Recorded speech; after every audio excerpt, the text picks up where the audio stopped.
Dear Chris, hope you are well. The big England game is coming up and we're all getting very excited. Can you make a programme looking at previous Wales England games, blah, blah, blah, and your take on the biggest game in Welsh rugby?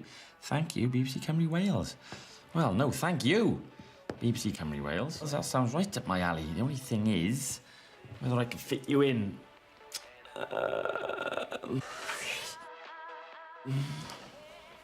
Yeah, I think I could probably make that work.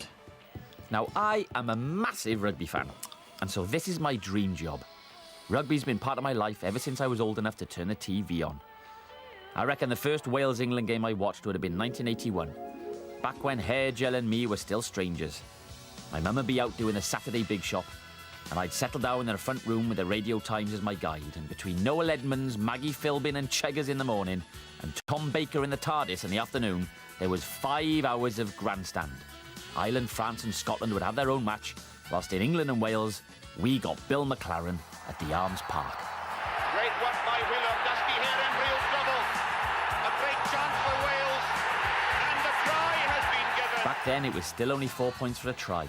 And a little caption used to come up to tell you when there was an action replay. Just in case you thought that Wales had scored 2 tries in exactly the same place, only the second one a bit slower. Referee's whistle goes for the end of the match. So there will be rejoicing in the valleys tonight as Wales retain their remarkable home record in the championship. Unbeaten here. This was when Frank Boff in his regulation sheepskin coat would do a post-match interview that had real people in the background and wasn't in front of 500 sponsors' logos. 1981, 30 years ago. In the meantime, we're getting some football scores from Tony Gavin.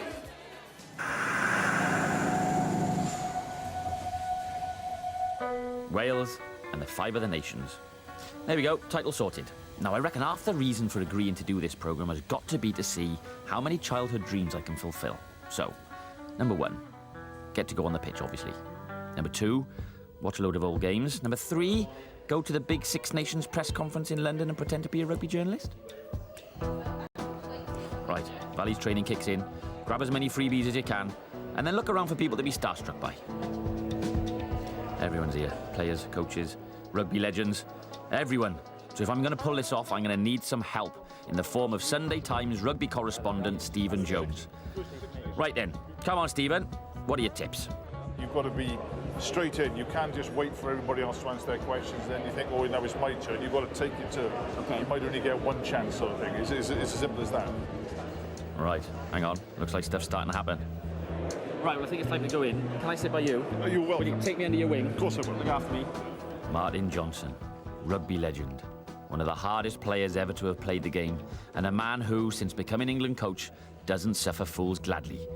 He's the one everyone's interested in, and so he's the one I need to ask a question. Stephen, what do you reckon I should ask him? Is the England line-out the key to the game? Great, Same as great, Is great, the England yeah. line-out the key to the game? Yeah. The England line-out. Got it. Right, here we go. You just got to get in there. Martin.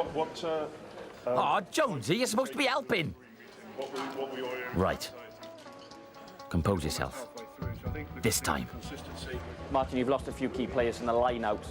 Conversely, do you think it might come down to the English line-out being the key to the game? Again, you know, you Yes.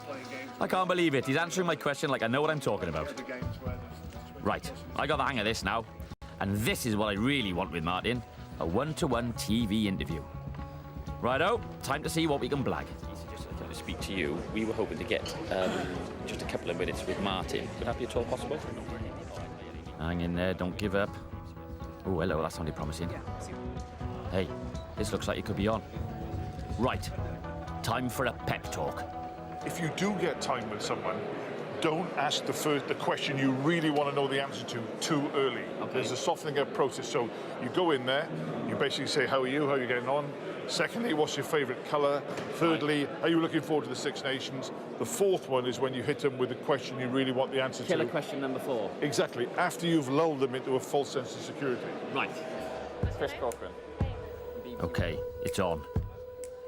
Oh, hang on a minute. I got to run it past his press man. So, you know, you see, they're not setups and everyone's looking stupid. They're kind of a bit... Oh, it's a good job he hasn't seen my fourth killer question. Great. Thank you. I'm in.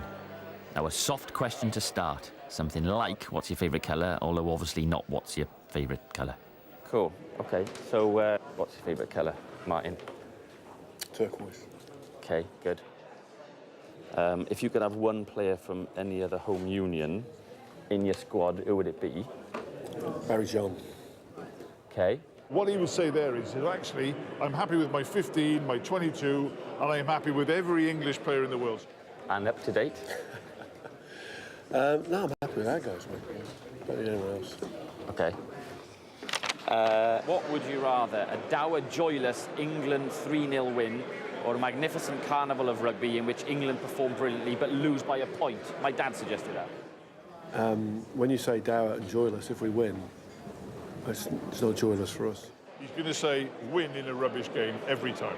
Yeah, we all want to win in an exciting, great game that people love, but you want to win the match. And then finally, I want to try this. Right, this is it. It's time for the killer fourth question. I just wanted to know, do you think you look like my mate Mark? Well, it wouldn't be the most technical question he's ever been asked. No. But he'll have a look and he'll say a little tiny bit. Passing resemblance, yeah.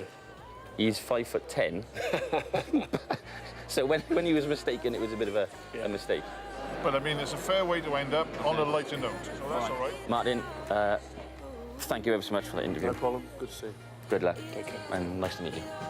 Cheers. Nailed it. A scoop. You won't read that in the Sunday Times. Right, off now to the Millennium Stadium, scene of tomorrow's big game.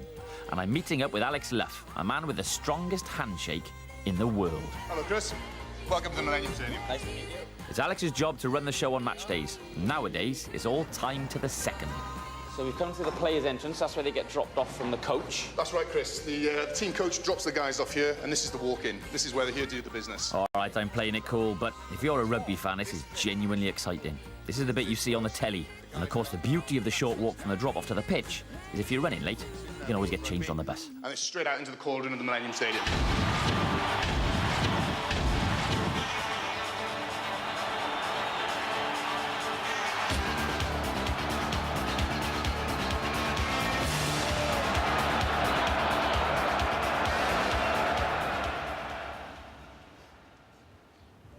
Pretty impressive, eh? It's all very well sitting in the stands, isn't it? Expecting a performance. But actually studying now, You get a fairly sense of it. intimidating. It is. It is.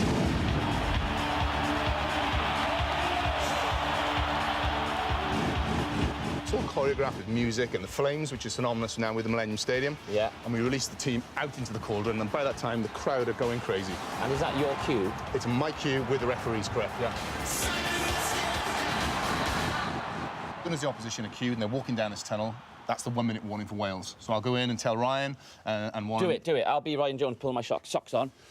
Wales, 1 minute. Simple as that. That's all it takes. I was a bit quick. I didn't hear that. Didn't you? I'm too busy thinking about my moves. But they've got all the guys around and the management team are there. All right, try it again, though. Just do it a little bit more. Just a bit, make sure I get the message, right? So, come on, boys. There's 1 nothing minute in now, them. Wales. They Come on, don't- 1 minute. How long we got? 1 minute, boy. Thanks. That was much better. Do you like that? That was really Have good. I got the job? Yeah, Oh, thank you very definitely. much, Chris. Boys, you got a minute. I tell you what, I wouldn't mind his job. Stood by the tunnel for the whole game. Do you have to stand here, or do you just blag it so you can stand here? It's one of the best jobs in the world, Chris. This is where you need to be. You need the closest position to the pitch, to the action, to make sure that event delivery goes seamlessly. Event delivery, eh? There wasn't much evidence of event delivery back in the 80s. In fact, as far as I can remember, the pre-match entertainment consisted of a couple of fans standing on the pitch holding a Welsh flag during the anthem. These days, you get arrested for that. No, in the 80s, it was all very different. Shorts were held high, balls were placed low, props looked like props, and the physios were sponsored by Dettol. A pitch invasion was obligatory in those days. And after the game, one fan was always appointed to confuse Bill McLaren. No happier man there, surely, than the Bridgend centre and captain of Wales, Steve Fenwick. Back in the 80s, it was pretty different on the pitch too. Remember when there used to be fights? Players were allowed to get stuck in back then, much more than the handbags of today. They were more like duffel bags or suitcases with rocks in them, or in the case of this fracas, a snooker ball in a sock. Do you really want to hurt me? Do you really want to make me cry? And so I find myself, of all places, in the genteel environs of Bath to meet up with one of the hard men of English rugby, Gareth Chilcott. So how much did those England-Wales games mean to him? Was it the game for him too? It was always the biggest game in England's calendar, especially for me, a local lad who had a father from Nanty Mall in Ogmore Vale. He used to say to me before any Wales game, I hope Wales win, but you get man of the match. How many times did that happen? Well, Wales won a couple of times, but certainly I didn't get man of the match. All I seemed to get was ban. At the Arms Park in 1987, it all kicked off old school. One in, all in. And I tell you, this has got to be sorted out. What a start to an international. I mean, the famous game, the Battle of Cardiff, you know. It was the first game that I remember as being a media bandwagon. Tabloids were really there. The pressure was there, and England went there. There's no doubt about it. The pressure got to England before Wales. Wales just went out there and said, let's make ourselves hard to beat. Yeah. And England got enveloped, involved with the aggression side of things. Wade Dooley punched Phil Davis so hard he had to go off with a fractured cheekbone. After the game, Dooley was banned, along with teammates Graham Dorr and Gareth Chilcott. I think you've been unfairly labelled here, right? Absolutely bullied when I was younger. Do you know that? What tended to happen was, as far as I can make out, was there'd be a fracas, and your involvement would tend to be arriving late in that kind of peacemakery sort of role. A bit like your drunk uncle at a wedding going, all right, boys, we've all had a few beers. Calm it down. There's no need of this tomfoolery. Now keep your eye on Gareth, number one. He never actually throws a punch. All right, my lovers. All right, calm down now. There's no need for this tomfoolery. But he still got banned. I think the hierarchy at Twickenham have decided that there was a few people in the England pack that might be borderline psychopath. No. Borderline just going over what really England weren't about, you know, in them days. 2 years later, he returned, this time as a number 3. And you might have thought he'd have come back swinging haymakers. But no. Lads, this is no place for tomfoolery. There's always, deep down, between Wales, England, England, Wales, there's always that battle of cultures, battle of wills, battle of skills. It's just that, it's the biggest game for me, it always has been. As the 80s became the 90s, Welsh fortunes against England took a nosedive. In the 80s, Wales won 6 and drew 1. In the 90s, England won 8 from 10, with Wales only winning 2, and even then only by a single point. Although, of course, the beauty of that is, in a cup-half-full sort of way, it makes those wins all the sweeter.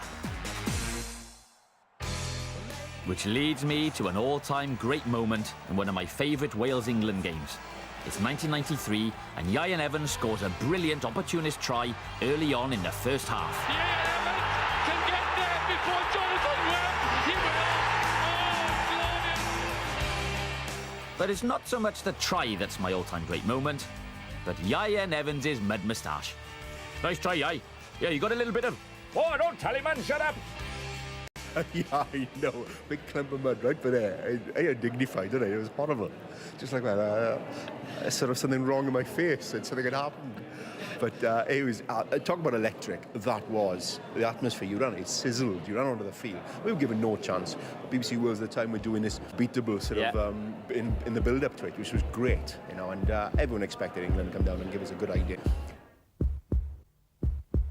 And then, in a precursor of an even more famous kick 6 years later, Neil Jenkins needed this conversion to put Wales a point in front.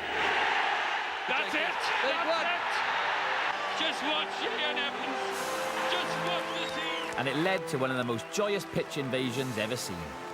Lynn Davis, the commentator, nearly loses it. The most amazing result. Wales 10, England 9. It's a bit of a shame you don't see the crowd like this anymore.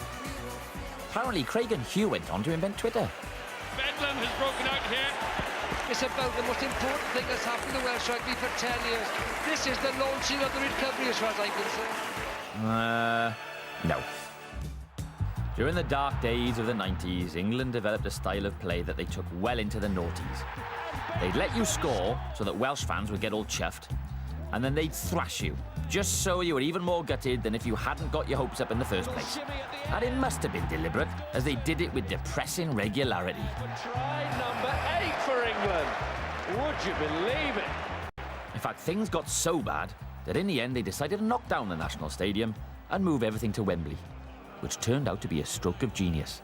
Because on April 11th, 1999, all the planets seemed to align to produce one perfect day. And I was there. So we give him that old bottle lie that once held bitter.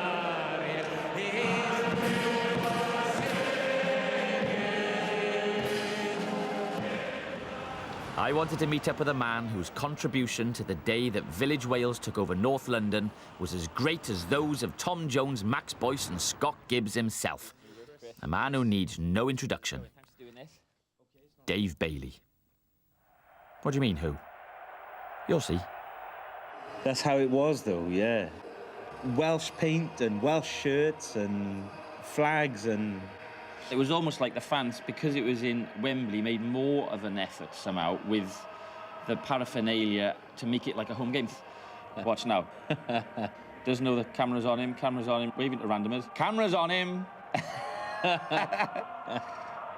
was a lovely day. Everyone enjoyed it.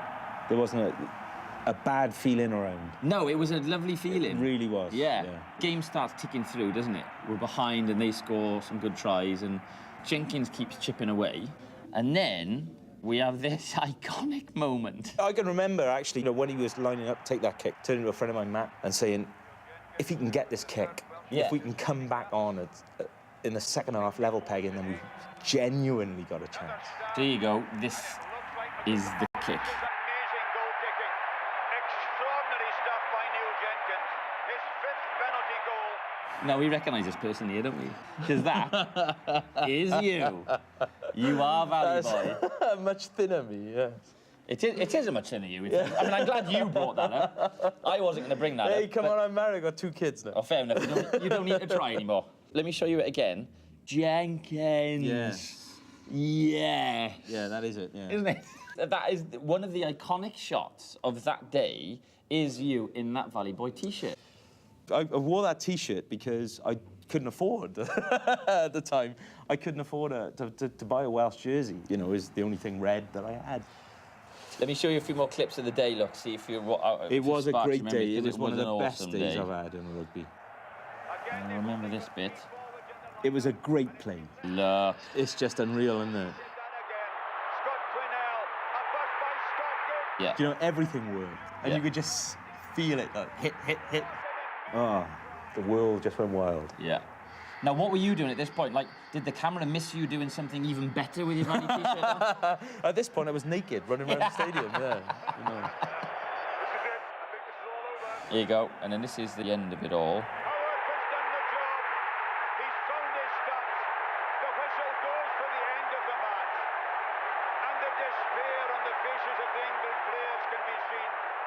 Well, look, it's been a pleasure to meet you. Yeah, you too. Thank you ever so much for agreeing to do this. That was good fun. But just before you go, look, just have another look at this now.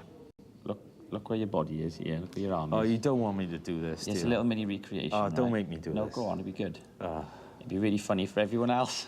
Yes, yes, I can appreciate that. Ready? Yeah, ready? Come on, look at you. Okay. Strike the pose. All right, you ready? Here we go. Go. Yes. Jenkins.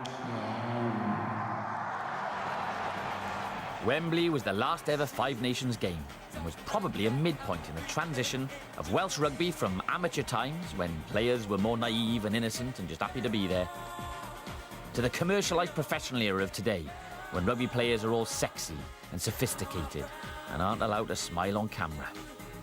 And fans have changed in a similar way too. In the 80s, we were all naive and innocent and just happy to be there. Whereas, of course, like the players, fans these days are all sexy and sophisticated. Oh, no, hold on. Oh, my God. No, forget that. No. So, to the new Millennium Stadium, a new century, and a changing of the guard in the commentators' box too, as wordsmith legend Bill McLaren bowed out and former captain of Wales, Eddie Butler, picked up the reins. So, the scene is set. Here at the Millennium Stadium, the old rivalry. It's Wales against England. Time for a chat in the eerily empty corridors of the stadium with the man who'll be describing this year's Wales-England game. Did he feel the hand of history on his shoulder? Like the '66 World Cup, or like, you know, like the Barbarians try. Yeah, I don't know if there's a sense of responsibility. There's a sense of embarrassment. And I've never quite got used to either seeing myself or hearing myself on television. Yeah. So there's a cringe factor there. But and I tell you one thing that you learn not to be afraid of. Yeah. If in doubt, don't say anything. Let the game speak for itself. There's 75,000 people out there. Yeah. And if something happens, 75,000 people will say it for you. Wonderful run by James Hook. There's that hander. There's the finish by Hook. Brilliant. So here we go, Eddie. We're in position. Is this our normal spot? More or less, yeah. Pretty close, halfway line, best seat in the house and all that. Best seat in the house, but not very glamorous. Bit skanky, A bit isn't it? I mean, look. I mean, literally, we haven't even set this. That's filthy yeah. old That was thrown at me last cup. match. Was this? I can imagine, yes. No knee room. How did you get in here, though? He's squirming. Sorry for Brian Moore. He'd be fine under this, I imagine, would he? Yeah, he's fine. He's got bags of room, yeah. And all these kind of, like, broken electrical bits here. Look, Yeah. look at that. Yeah. And then here you go. These are the old limp mat. Haven't you got anything newer than this? I know, apparently it just provides the best sound because you have to be this close for it to work. But it's one of those funny things. Smells. Well, do you know, when you finish a commentary, you look at it and it's covered in, you know, spit and snot. Oh, welcome to the National Stadium. It stinks here. It stinks of old pasty. So I thought I'd set Eddie a challenge. Could he commentate on some of the great matches of the past, straight off, cold and unseen? Would he even know who the players were? Put my glasses Put your glasses on. Okay. Ready? Okay, here we go. We're off. Oh, good pickup. Malcolm Dacey. Has it gone too far? No, it hasn't. Good challenge by the Welsh backup there. France going backwards. Not altogether successfully. Malcolm Dacey again. Mark Titley. And that is a try for Eddie Butler, the slowest number 8 ever to play for Wales. What was he doing there? See how grey I'm going even then? Yeah, I know. How old are you? 26. Good. All right, that's the first one. There's more. Yeah, there's more to come. You like this? Terry Holmes, Jonathan Davis. That has gone miles too far. Chris Martin should clear this up. And Jonathan Davis scores. I knew that was good. It takes many years to come to that sort of genius moment where you say, Jonathan Davis scores. I was trying to think of something. That is a stroke of genius by Jonathan Davis. Well, come on, we'll give you your last one. Wales are on the wrong end of a right thumping here. This can only get worse for them. I've just got one of those feelings that this is going to go totally pear-shaped now.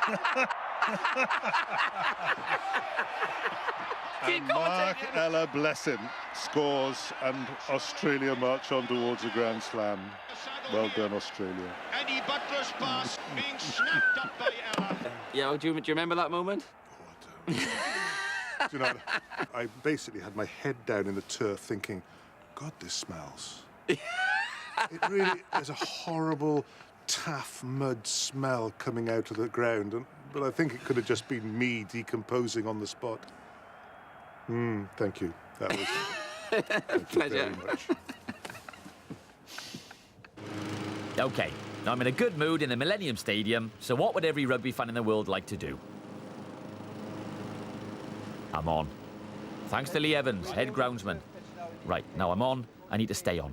What can I keep him talking about that isn't to do with grass?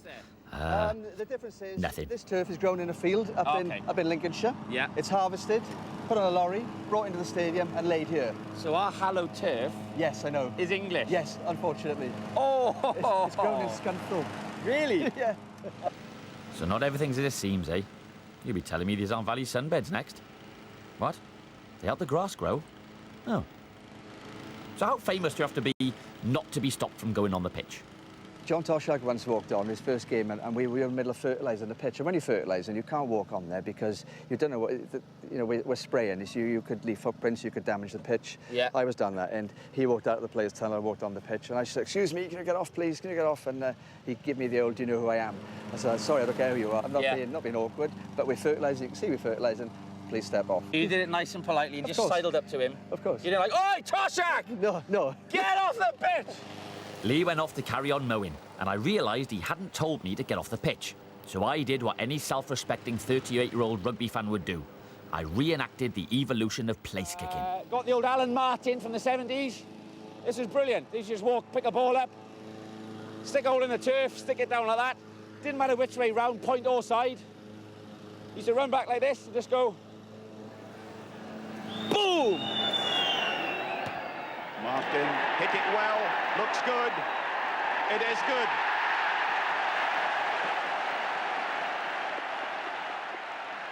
And of course, the Gavin Henson. Which leads me nicely into the next bit, because it was in 2005 that the Millennium Stadium and I witnessed my other favourite Wales-England match. I was lucky enough to be sat here watching the England-Wales game. Pretty much exactly this seat, more or less, I reckon. And it was unbelievable. I mean, all England-Wales games are awesome, but this was off the scale, I just remember. It was fantastic. Roof was shut, atmosphere was amazing. And it kind of has turned into Henson's game. For example, I've got one just in front of me here, a massive kick of his. Sees space. Has he overdone it? Brilliant kick. Brilliant kick. But then what really broke the game really quickly early on was obviously Shane Williams' amazing try. Stephen Jones, Gavin Henson on Michael Owen with the foot try. Oh, see, great pass from Michael Owen. And then he snuck in. Look at that, he didn't even use his legs to jump up there, he was so springy. So then at that point you're starting to think, oh, maybe we can win this, maybe we can win this. And then, of course, it then, a bit later on, turned into sort of Henson's highlights. Oh, see, that was unbelievable. And I felt a bit guilty because obviously he's only 18 and he'd just been picked up like a carpet. I mean, look at this, it's even better in slow motion. Look at that. Choose me, love, where do you want your carpet? So coming towards the end of the game, of course we're losing, and then Gavin Henson lines up his kick to win the game, which was basically there. I just remember being sat roughly here. It was really exciting. It was right in front of me. And he'd set himself up, obviously, as being this kind of like, you know, glory boy figure in the press, and everyone had either had a go at him or backed him or whatever. There was a load of talk about it. But then this was the moment to really back up your words. And then lo and behold,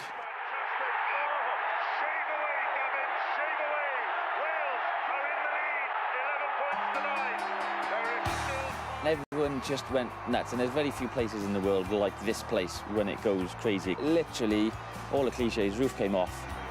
It didn't really, but it was proper exciting. And this is proper exciting too. It's got a mind of its own, this thing. This is it then. Less than 24 hours before Wales get a chance to take down England on home turf. Even if it is from Scunthorpe. I'm nervous already. And if we win tomorrow in another titanic clash of the old enemies, I want everyone to remember I mowed this bit.